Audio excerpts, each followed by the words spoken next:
Hi, I'm Matthew Grundy, Deputy Mayor for the City of Fresno. And today for your moment with God, I want to remind you of one of my favorite passages found in 2 Chronicles 7:14.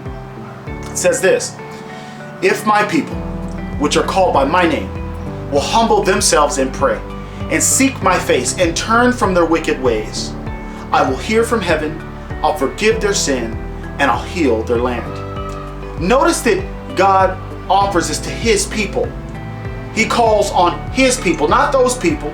No, He says, if my people, which are called by my name, will humble themselves and pray. I ask you today, when's the last time you've postured your heart and offered a prayer in humility? I'm reminded of two great saints in the Bible, Nehemiah and Daniel, who both were in right standing with God. They were righteous men. But they heard of and saw the condition of their land, and they wept. Even Jesus, the shortest verse in the Bible in John chapter 11, it's 2 words. It says this, Jesus wept. Certainly we're no greater than the captain of our salvation, Jesus Christ. And if He wept, I ask you today, church, when's the last time you've looked at the state of affairs in our land and wept? Consider children that have been orphaned or in abusive households. Have we wept? Consider women who've been sex trafficked or beaten. Have we wept? Consider the poor and those who have been homeless that we have gotten accustomed to. Have we wept?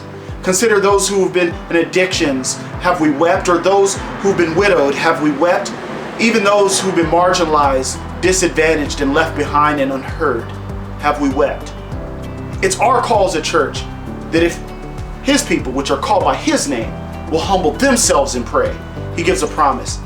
He'll hear from heaven, He'll forgive our sin, and He'll heal our land. Just as through Adam and the original sin came, there was a breaking of relationship.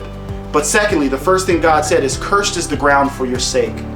And so it's only natural that as Jesus came and undid the curse, it'd be natural that relationship is restored with God through salvation. But that secondly, the ground should be healed for our sake. You know, salvation is not the finish line for sons and daughters of God. It's the starting line. And so at this point, I would like to just ask you, maybe today you can pray and ask God, God, help me to see things how you might see them concerning this land.